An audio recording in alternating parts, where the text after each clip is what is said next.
Hello and welcome to Solopreneur, the show that helps business owners who are flying solo to solve their big sales, marketing and systems challenges one episode at a time. You can watch the video version of this episode at solopreneur.com.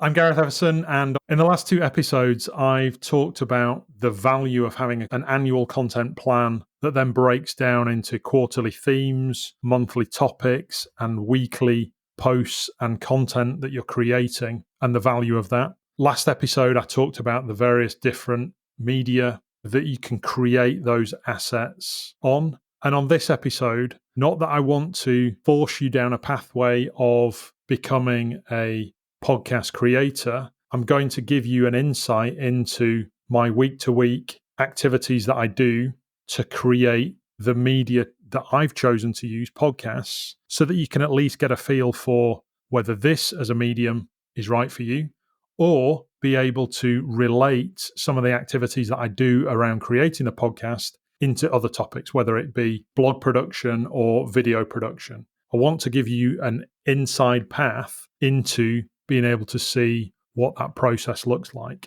On the next episode, after this one, I'm going to talk about the promotion side of it. But today we're going to get into the mechanics of producing your content asset on a regular basis. So let's get into it.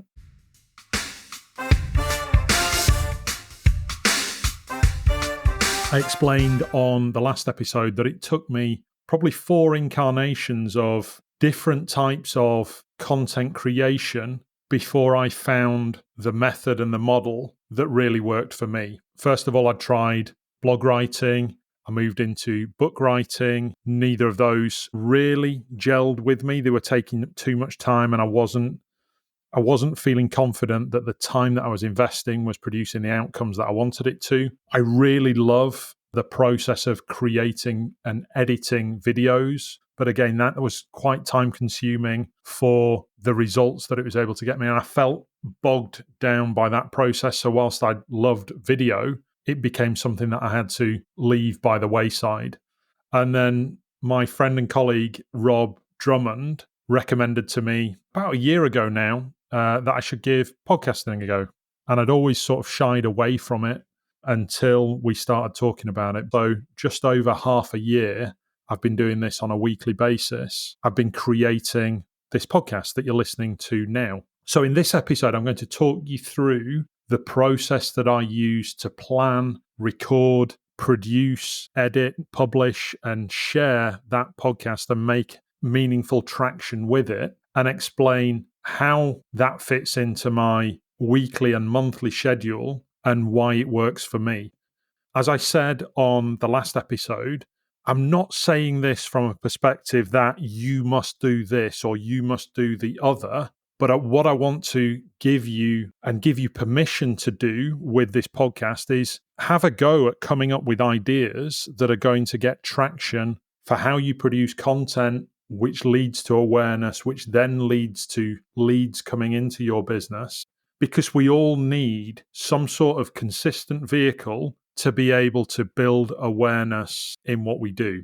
And once we're able to do that in an organic way, with your blogs or your videos or your podcasts or other meaningful online content, once you're able to do that in an organic way and a way that gets interest and awareness and some degree of organic traction, then you're able to scale that up with paid media, with Google ads, with Facebook ads. LinkedIn ads is also a popular channel to allow you to go from what I described on a previous episode as startup mode into scale-up mode. Because just to recap on that, the difference between a startup and a scale-up is that a startup is still trying to find a consistent way of bringing leads into the business. A scale-up has that consistent method, a predictable method of being able to raise awareness that generates leads, that turns into predictable sources of sales and revenue. My numbers are nowhere near any of the top podcasts that are out there and online, but I do know that when I connect with even just one person who will find my podcast and binge listen to it, I know that those conversations are far more valuable to me and my business than ones where somebody has connected with me via a social post, or they've seen one thing that I posted online and then not really engaged with other things. So having that immersive experience of a binge listener or a binge watcher or a binge reader of your content is definitely something that you should be aiming for, because those kind of buyers and those kind of clients are far more likely to get the success that you want them to do following the methods that you apply when you help your clients as the expert in their lives.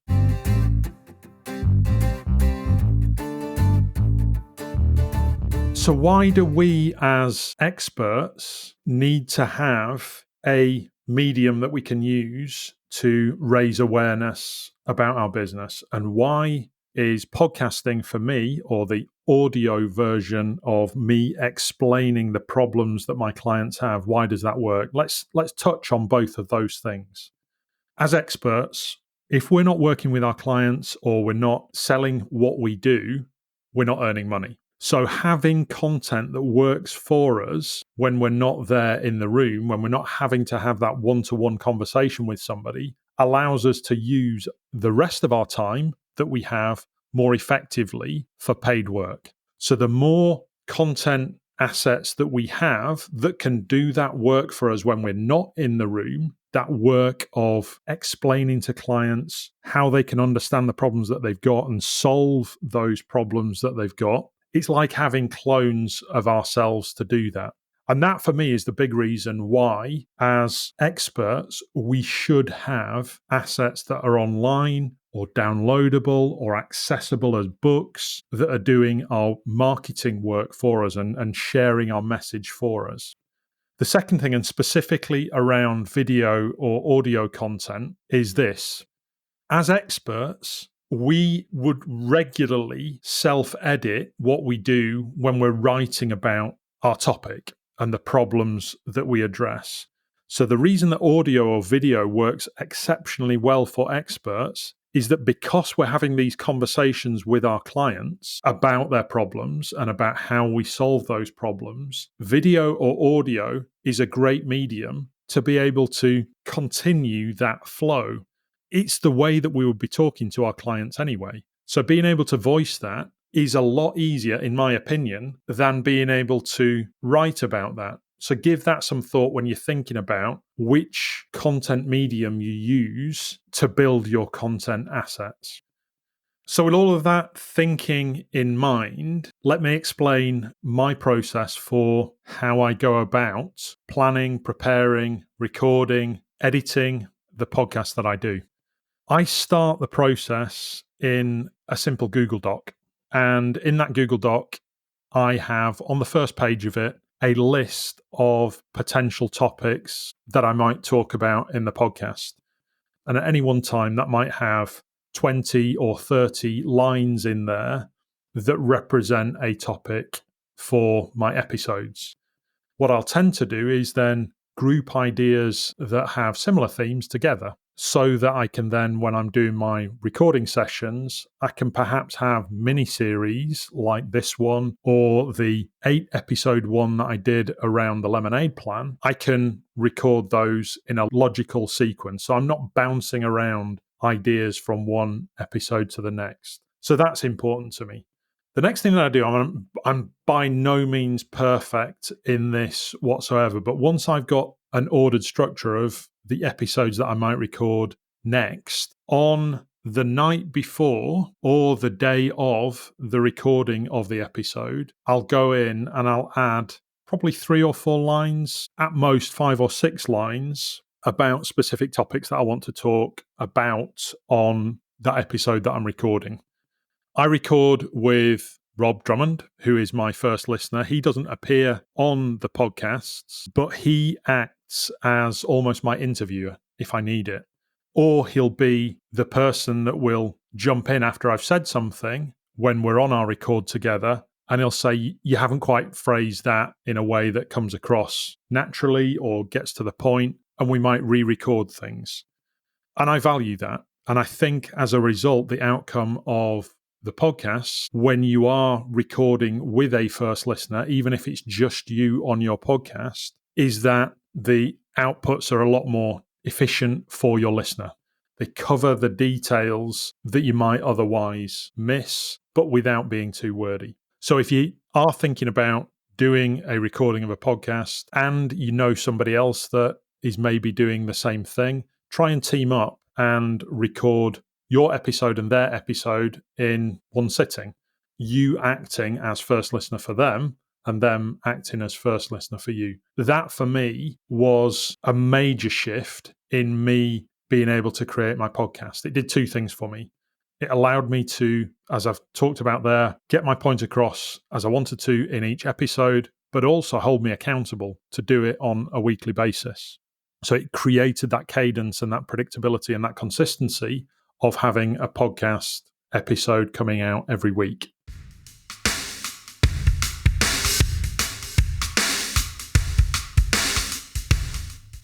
So then let's think about when we do that recording. I record mine on a Thursday morning at 9:30. Rob and I log into Riverside, which is our recording facility where we record the podcasts. It's called a studio that you join. So instead of us logging into Zoom or needing to be in the same room together, this software Riverside, which is riverside.fm, allows us to have a studio facility where we can both take part. I'm the person that is the presenter of the show. Rob logs in as a producer. So his recording doesn't get included in the video and the audio edit that comes out of the back of it. But you can have multiple guests in there if you want to do your podcast as a multiple presenter type format. It will record all of your audio and your video, if you set it to do that, in one place. If I just get into the tech just for a moment, the thing that is great about Riverside over online meeting software like Zoom or Google Hangouts, for example, is that Riverside will record locally at the highest level possible your audio and your video.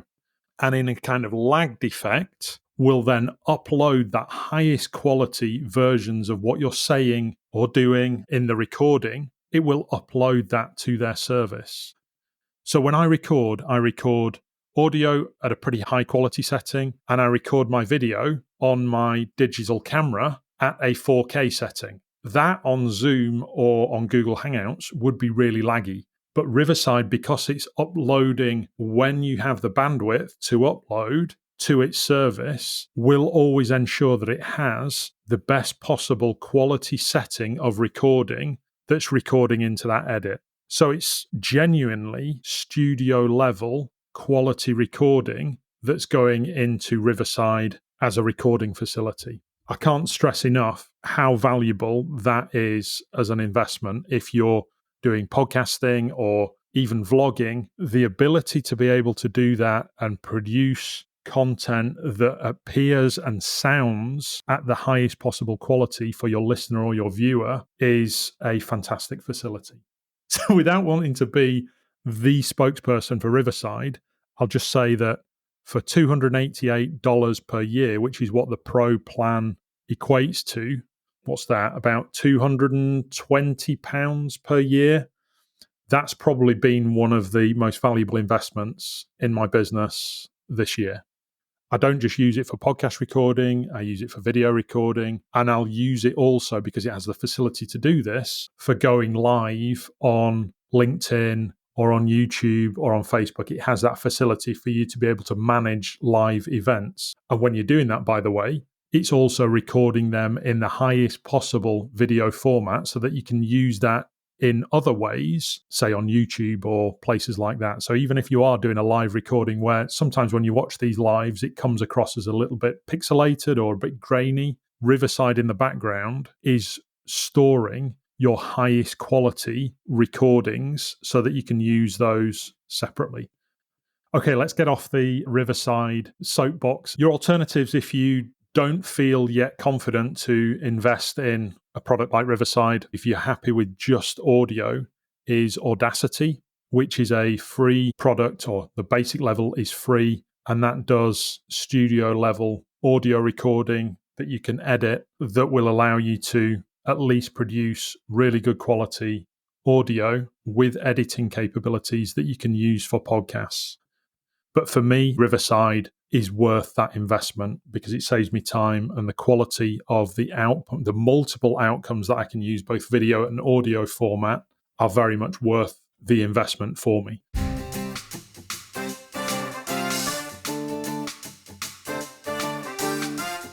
So let's then come on to the recording itself. When you're planning your podcast, as I was doing, having listened or watched content online, you'll have a perspective of what you want that structure to look like, that length to be, the type of content that you're talking about. You'll be thinking about what's engaged with you that you've listened to or watched in the past, and how do you want to mimic some of those good things for your audience. Actually, when I planned my podcast, I was thinking that my podcast episodes would be pretty bite-sized, somewhere between about 8 and 10 minutes per episode. Actually, when I got into it and I started delving into some of the topics that you've listened to, that length of episode didn't quite give me enough room to really dive deeply into some of these topics that I've talked about. And I hope you value some of the detail that I cover on the podcast. So for me, having a topic that I'm talking about every week, explaining at a high level what it's all about, and then going down into levels of detail that result in being able to explain to you as the business owner how to implement this in your business, that feels to me like a structure that works for this podcast.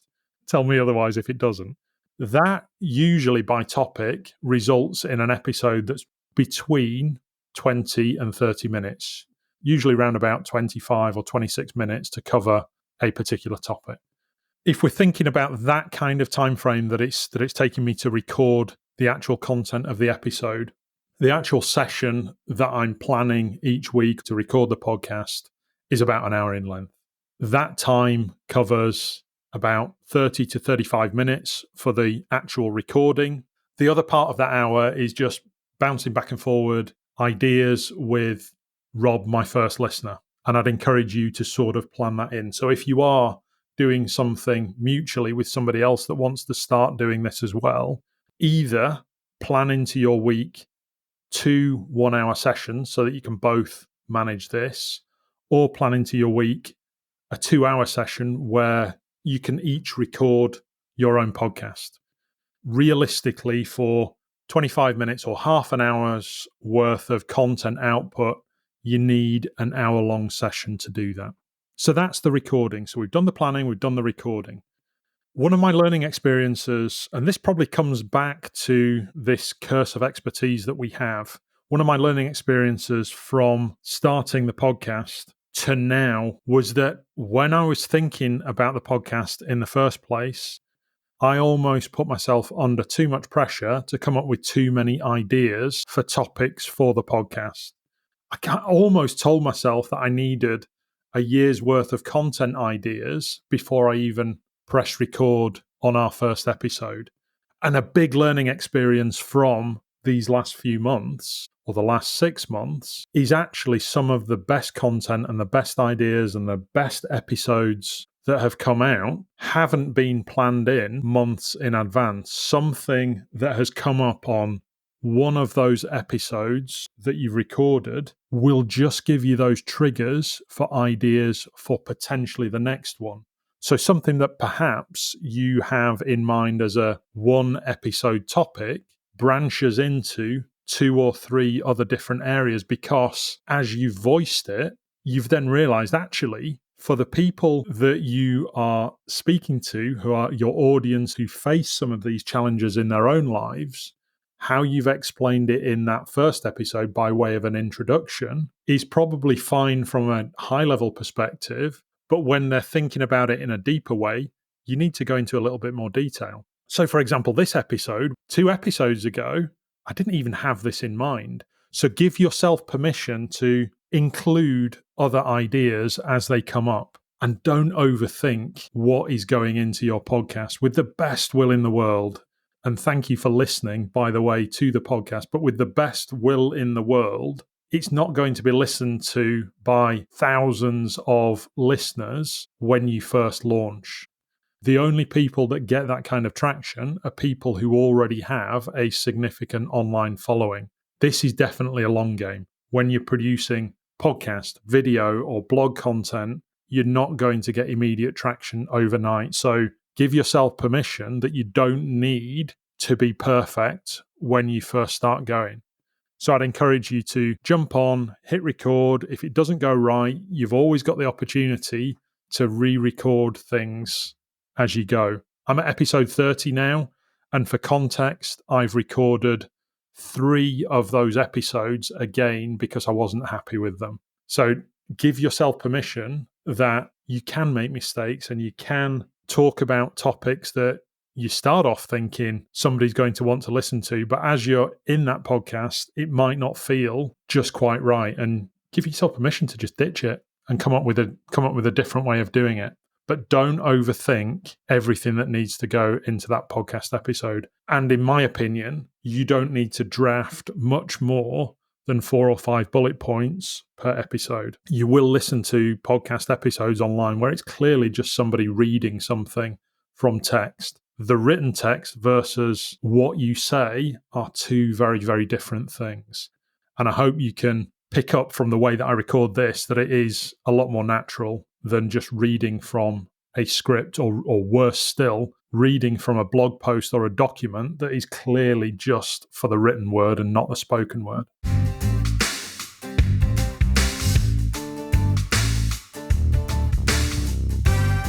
Once you hit stop on Riverside, it then takes about 3 or 4 minutes for Riverside to then upload and process the recording for me in their editing suite. So what does the editing process look like on Riverside? When I finish the recording, I'll go and grab a coffee, and then by the time I get back to my desk, the upload will have processed and they'll have done their first pass at their transcript and their editing suite. The transcript that comes back is based on AI's interpretation of what you've said, which can be interesting if you've got a Yorkshire accent like mine, or if you are using words and terminology that can be misconstrued in different ways. But I would say it's 98% accurate with the text that ends up in their transcript.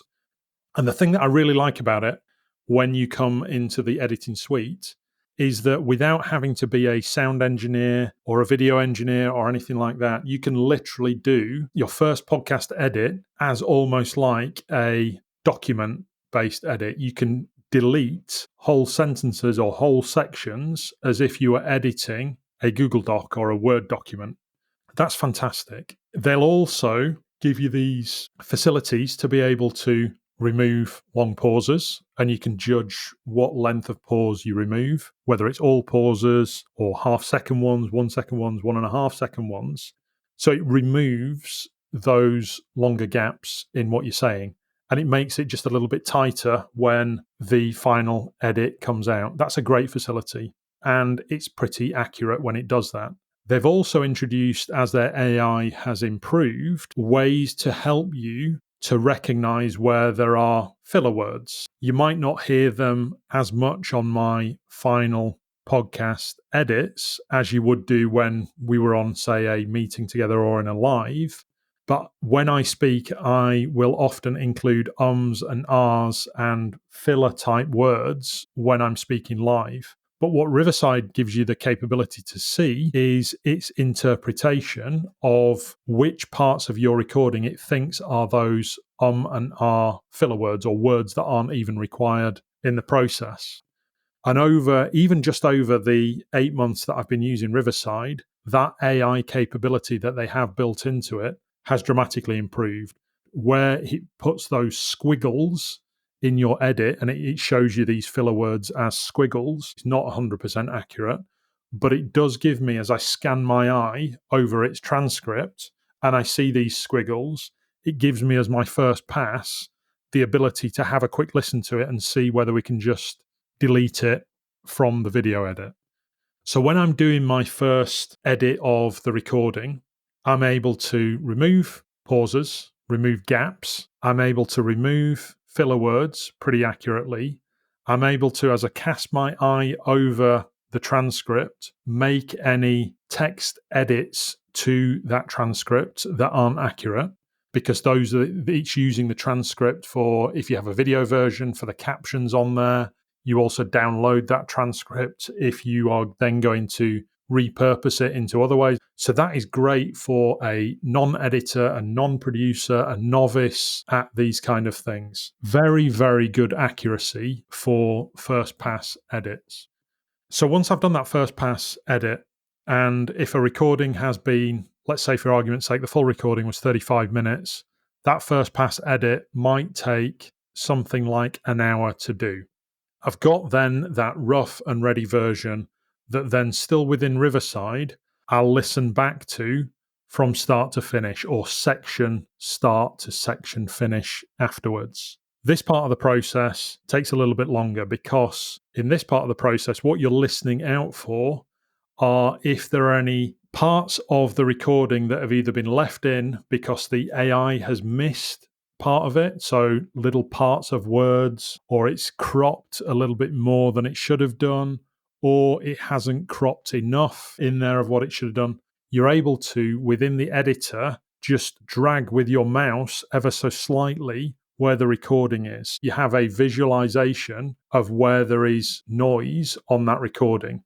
Obviously, most of the noise is you speaking into the microphone. So you can see at points where, say, it's edited something out, where there's still something showing on that graph, that audio graph of what you've got, you can then drag the edit to either include or exclude something from that edit. So without being an audio producer, without being somebody that has a degree in sound production, I'm able to do pretty good first edit of my podcast. This process, this second wave of the editing, probably takes me about an hour to an hour and a half to do it. So overall, my podcast first edit is probably somewhere between about 3 to 4 hours of my time, from recording to having a good-ish quality podcast edited down to a slimmed version of what I want to say. I've removed out some of the things that we've re-recorded. I've removed out the dialogue between me and my first listener, and I've got a slimmed down version of that edit about 4 hours after I've started that process each day. So on Thursdays, if I get to my desk at 9 o'clock to plan or refine the plan for that podcast recording that day, I've usually by lunchtime at 1 o'clock got a good first edit of my recording that's out there. I've learned along the way to try to plan out that time to do that first edit as soon after I've done the recording as possible. That's brought two benefits. The first one is, if I've made a complete howler of the podcast recording, I know very quickly that I need to go back and I need to record it again. Second reason is that what you said earlier that morning is still relatively fresh in your mind. So setting aside that time quickly after you've done the recording, certainly on that same day, brings a lot of benefits in terms of the time it takes you to do it. If you leave it a few days and it's kind of dropped out of your mind, what I've tended to find is that then that first good edit that you're doing of the podcast just takes that bit longer to complete. Once I've got that first edit of the podcast, I then drop that into my podcast production tool. I use Ep30 to do that, which gives me an editing capability. It allows me to add intros, little sound snippets, and the outros that you hear on the podcast. It allows me to drop those in that are stored on my library. Ep30, spelled ALITU, costs $380 per year or $38 per month. So it's a bit more at the premium end of these podcast production tools. A popular low-cost entry one is Libsyn, Libsyn, which starts at $5 per month.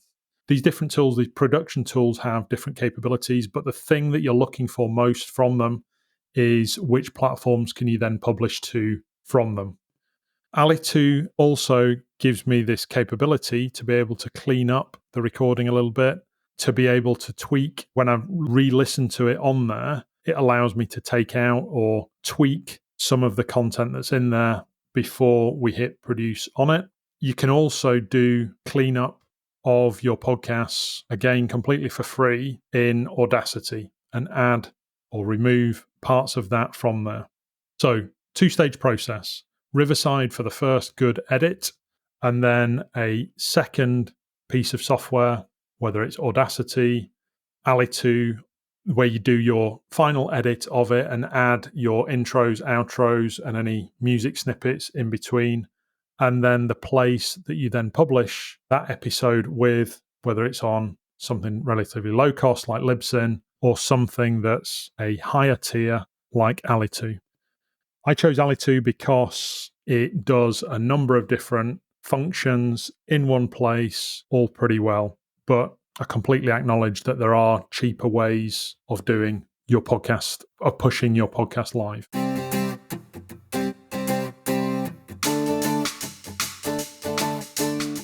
On the next episode, I'm going to be talking about how I then use that podcast and how I promote that podcast into my network and in various different channels. I'll cover what that looks like from a first push onto the various podcast networks, how I share that with my email list, and what I do with some of the snippets from that podcast or some of the ideas from that podcast on social media. Thanks for listening to this episode of the Solopreneur Podcast. Remember that what we learned today builds more value if there's a plan to take action on it tomorrow. So head to solopreneur.com and check out our growing community of action takers and all the training and software that you need to build a scalable business without breaking the bank. And if you value the show, please help others to discover it too by leaving us a review wherever you get your podcasts, or by sharing a link to an episode on LinkedIn or wherever your finger does its scrolling.